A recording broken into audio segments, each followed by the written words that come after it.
Mañanas en Libertad, con Carmen Carbonell. Con Carmen Carbonell y con don Julio López en el control técnico de sonido, con Pablo Pérez en la realización de televisión, con Arturo Reina en el control de continuidad, con don Guillermo Díaz en la redacción y aquí a mi lado con don Eric Gutiérrez, que es el que nos va a actualizar las noticias a esta hora de la mañana.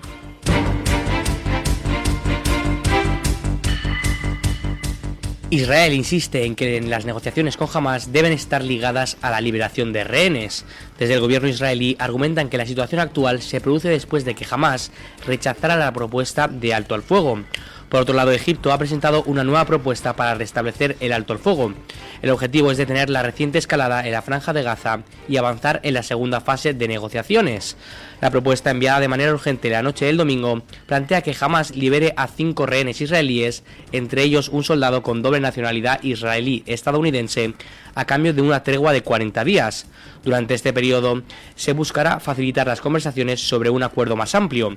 De acuerdo con las fuentes, Hamás aceptó de inmediato la propuesta, pero aún no se ha recibido respuesta por parte de Israel. Además, Japón pide a Israel y Hamás que vuelvan a la mesa de negociaciones para buscar un acuerdo firme que ponga fin a las hostilidades. También pidió que se abra de nuevo la entrada a la ayuda humanitaria en la franja y dijo que realizará los esfuerzos diplomáticos necesarios para lograrlo. Bueno, pues si se están incorporando ustedes a esta hora de la mañana, sepan que este programa lo hace generalmente don Luis del Pino, pero que se va a incorporar un poquito más tarde. Por eso estamos haciendo una especie de programa especial hablando de cuestiones relacionadas como esta, lo que está ocurriendo en Israel a propósito de la liberación de rehenes. De todas las personas, centenares que fueron secuestradas el 7 de octubre de 2023, aún permanecen 59 personas en manos del grupo terrorista Hamás, que es el que detenta el poder en Gaza. Para conseguir su liberación se armó un plan en diferentes fases. La primera fase pues estaba pensada para que se liberaran un total de 33 rehenes israelíes de forma gradual, a cambio de nada más y nada menos que 1.900 prisioneros palestinos, prisioneros condenados por delitos de terrorismo. En muchos casos se hace hincapié en que es un intercambio de rehenes, cuando realmente no es así, sino que se están liberando rehenes a cambio de una serie de prisioneros palestinos. Por tanto, no es equiparable lo que hace Hamás con Israel, que a cambio de los rehenes están liberando a aquellas personas que están recluidas en cárceles israelíes porque están condenadas, como saben, por delitos de terrorismo.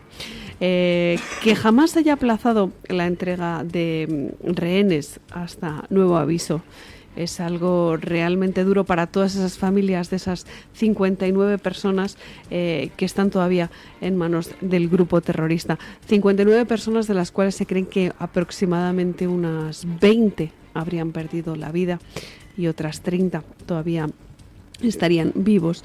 Por eso es tan importante todas esas pruebas de vida que llegan a través de los medios de comunicación que están al servicio del grupo terrorista que detenta el poder en Gaza.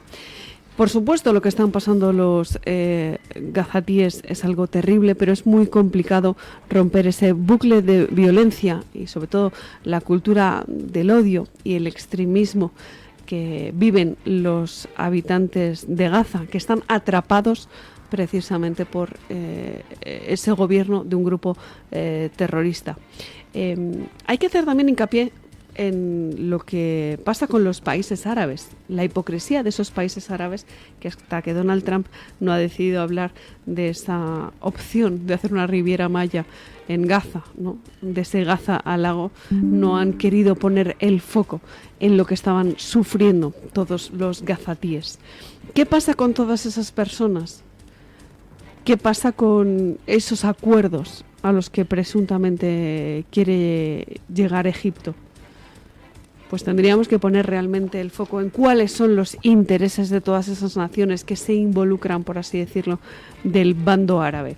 Entre ellos, por ejemplo, España, que habría que preguntarse si tras el reconocimiento del Estado palestino por parte del presidente Pedro Sánchez, España está dispuesta a acoger a todos esos refugiados gazatíes. O, sin embargo, lo que teníamos encima de la mesa era simplemente una herramienta de propaganda política, que es algo bastante habitual en la izquierda en nuestro país. En fin, nosotros vamos a poner el foco una vez más en lo que ocurre en Oriente Medio.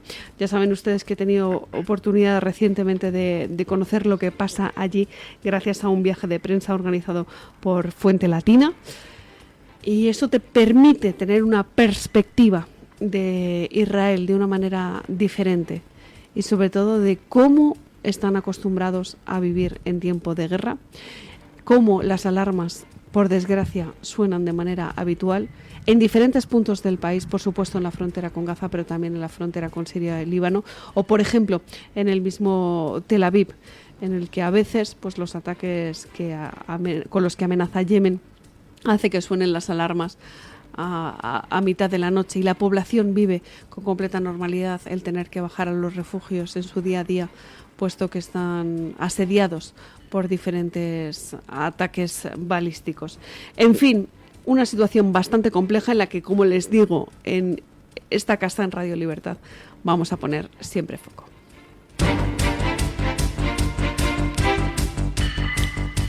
Tensión entre Junts y el PSOE por la eliminación de enmiendas en el Congreso. Según ha publicado The Objective, el portavoz adjunto de Junts en el Congreso, Josep María Cruzet, confrontó al PSOE durante la Junta de Portavoces del 20 de marzo por la polémica eliminación de enmiendas a la Ley de Desperdicio Alimentario. El Gobierno suprimió estas modificaciones ya aprobadas por el Senado sin someterlas a votación en el Pleno. El conflicto inédito en la democracia española evidenció un nuevo distanciamiento entre Junts y el Ejecutivo. La decisión se tomó en la mesa del Congreso el 18 de marzo, cuando el Gobierno argumentó que las enmiendas afectaban al presupuesto y por tanto no podían incluirse en el texto final. Aunque en el Senado el PP rechazó esta justificación, el texto volvió al Congreso sin posibilidad de cambios salvo por votación mayoritaria, cambios que finalmente se realizaron. Lo que inicialmente parecía un enfrentamiento entre el PP y el Gobierno ha terminado involucrando también a los secesionistas catalanes, según reflejan las actas de la Junta de Portavoces.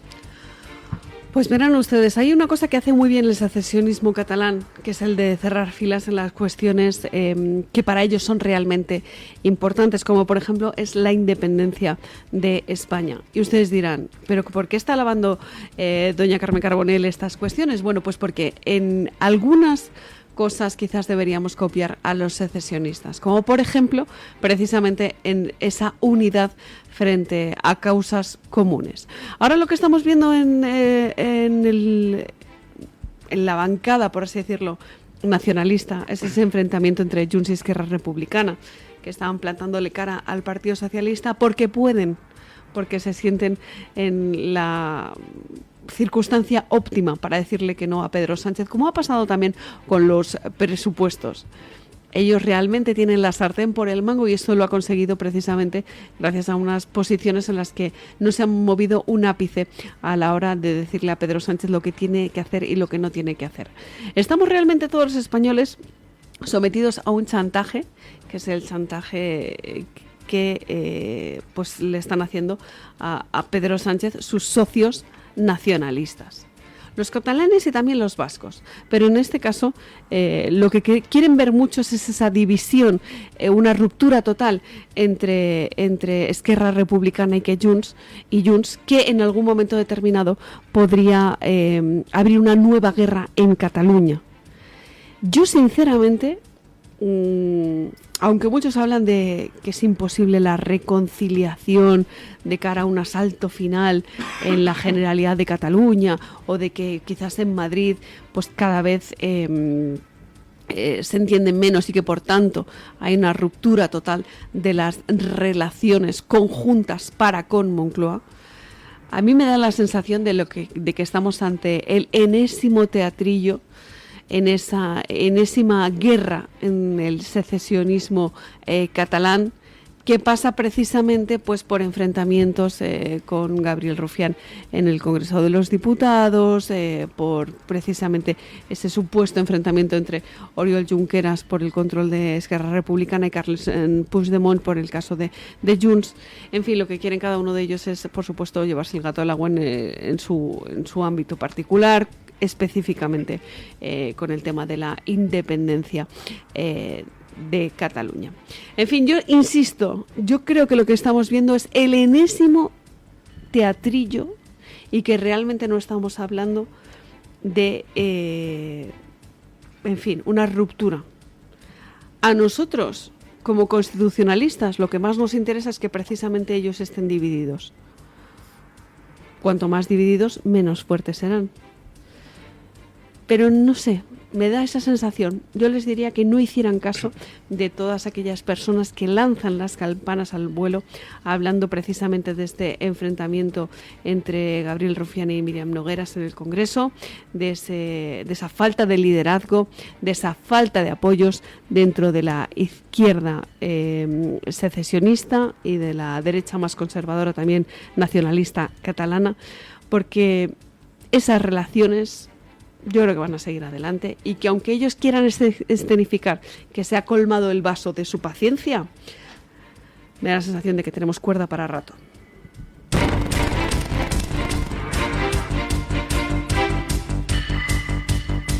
El gobierno vasco ha invertido 1 millón de euros en la seguridad de la central nuclear de Lemóniz, en Vizcaya, una instalación que nunca operó debido a la presión de ETA y el asesinato de su jefe ingeniero en 1981.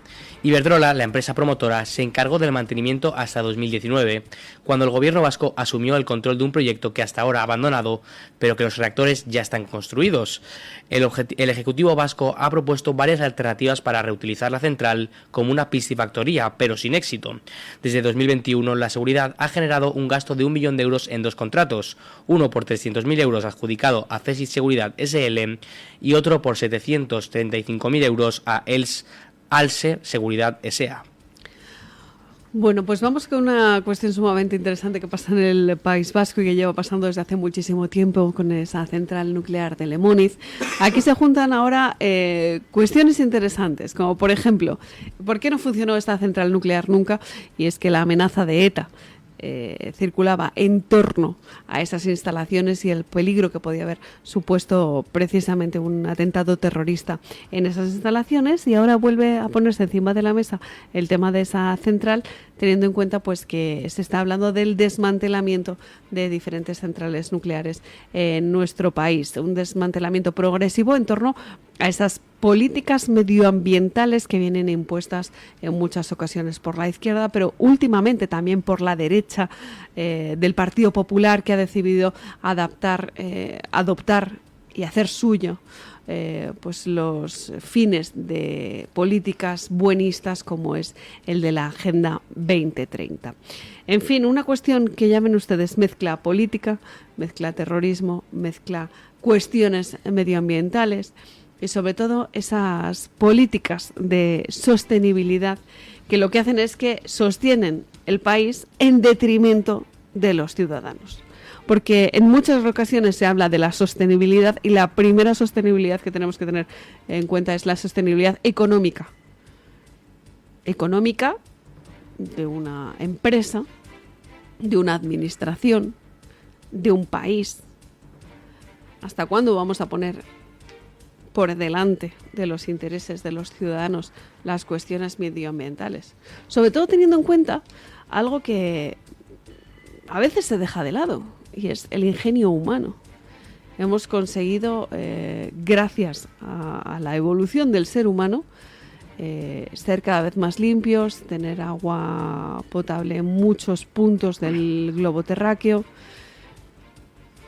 cosechas más abundantes, contaminar menos, pero simplemente con el ingenio humano, ¿no? Reduciendo esas emisiones, y sin embargo lo que apostamos es por, pues en fin, por cercenar nuestro estado de bienestar, por llamarlo de alguna manera. Lo que hacemos es que con estas políticas medioambientales nuestro día a día empeora. Y esto lo que hace en el fondo es poner en tela de juicio de qué es capaz el ser humano. Yo siempre pongo de ejemplo una cuestión que hace mucho tiempo, cuando yo era pequeña, era bastante habitual, el tráfico, por ejemplo, de música, ¿no? Esos discos piratas, la piratería, esos CDs que se vendían, por ejemplo, a la entrada del metro y que realmente en muchos casos no se ponía el foco en el nexo que había entre el tráfico de personas, el narcotráfico y la venta de esos CDs. Bueno, pues el ingenio humano hizo posible una cosa que es el streaming, la música digital. Y de un tiempo a esta parte, pues esos vendedores ambulantes de discos de CD, de compact disc, que era como se llamaba, pues desaparecieron. ¿Qué pasa? Que durante mucho tiempo diferentes gobiernos estuvieron luchando con la piratería con herramientas entonces del siglo XX, ¿no? Pues destruyendo todos esos CDs en plazas públicas, ¿no? Que eran, por así decirlo, atropellados por excavadoras, demostrando todo lo que habían incautado las autoridades, que se habían incautado de cientos y cientos de CDs y que pues acababan destruidos para demostrar cómo se luchaba contra la piratería. Y en vez de eso, si hubieran apostado por el ingenio, por el I+D, por desarrollar cuestiones como por ejemplo el streaming y la música digital y sistemas como por ejemplo Spotify, pues quizás hubieran sido más efectivos. ¿Por qué les cuento todo esto? Bueno, pues porque con las políticas medioambientales está pasando algo parecido. En vez de apostar por demonizar a todos aquellos que utilizan, por ejemplo, vehículos de combustión, que ponen gasolina, que ponen diésel en sus coches, si realmente lo que hicieran es pues apostar, pues por ejemplo, por energías, pero realmente baratas y económicas, que puedan llegar a todos los ciudadanos, como por ejemplo pasaba con la época de Franco, ¿no? Con esa energía hidráulica, con todo lo que está lloviendo en estos días en España, con esos embalses. Y curiosamente, ¿por qué no se ha apostado por hacer más embalses? ¿Por qué no hay un plan, por ejemplo, nacional del agua, para que haya trasvases y que haya comunidades en las que pues puedan disfrutar de agua, como por ejemplo es el caso de Murcia, que no se desperdicien litros y litros que se tiran al mar? No sé, una serie de cuestiones que nos dan que pensar, ¿no? ¿A qué intereses están respondiendo todas estas políticas? ¿Piensan realmente en el ciudadano español? ¿O piensan o están pensadas solamente para los políticos y para su interés personal? En fin, de un tiempo a esta parte pienso yo que últimamente la pregunta correcta o la respuesta correcta es la 2, la de que son políticas pensadas para el lucro personal de diferentes cargos públicos. Ojalá podamos revertir esa situación próximamente. En fin, esto es lo que les contamos respecto a las políticas medioambientales, lo que está pasando con el gobierno vasco, con la central nuclear de Lemóniz.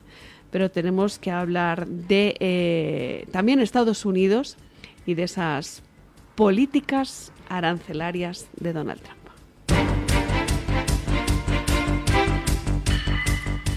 La Casa Blanca ajusta los aranceles y los mercados reaccionan positivamente.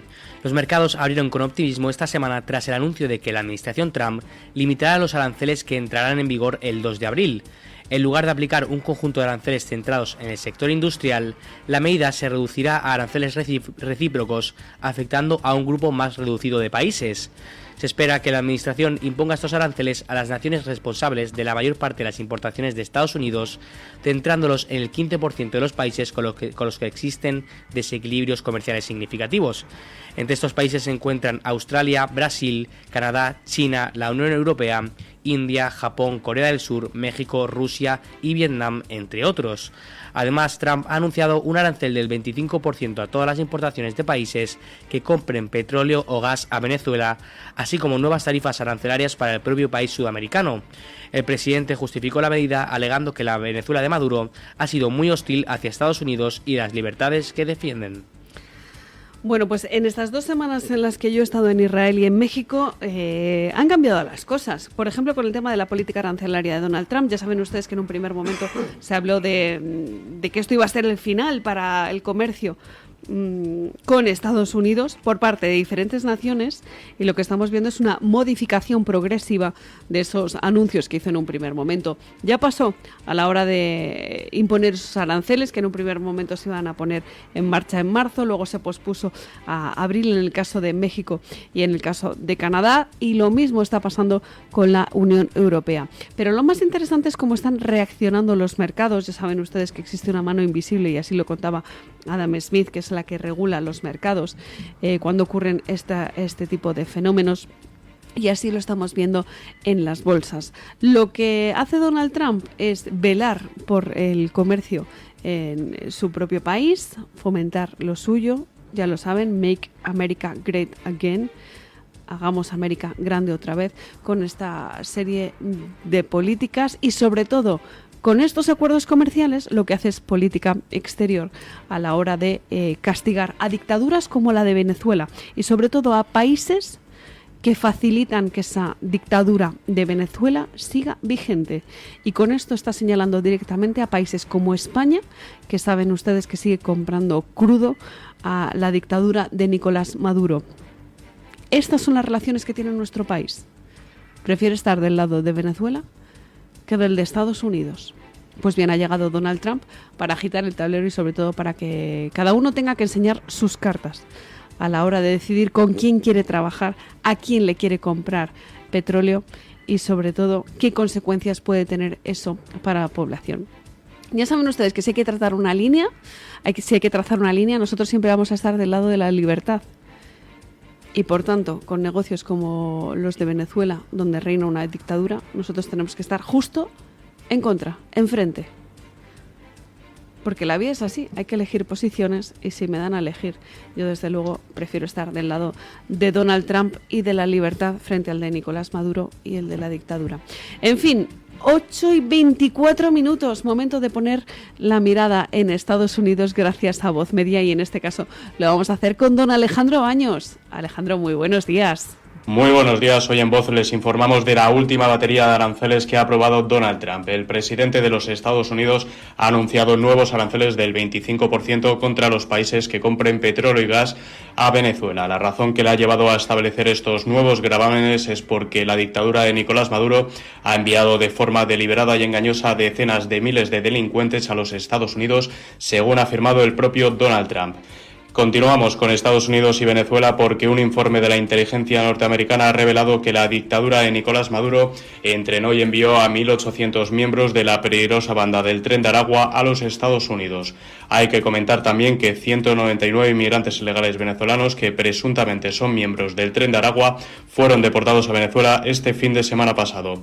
Cambiamos de tercio y nos desplazamos hasta el conflicto en Ucrania, porque Estados Unidos y Rusia han iniciado una nueva ronda de diálogos sobre la guerra. Las diplomacias de ambos países han mantenido una reunión en la que negociaron un alto el fuego parcial en la guerra entre los rusos y los ucranianos. Y terminamos con la última película de Disney, porque Blancanieves se ha convertido en el peor estreno en taquilla de los live action que Disney ha producido de sus clásicos. Ya saben que para ampliar estas informaciones y conocer otras noticias pueden visitar nuestra página web voz.es y nuestras redes sociales. Muchas gracias, don Alejandro.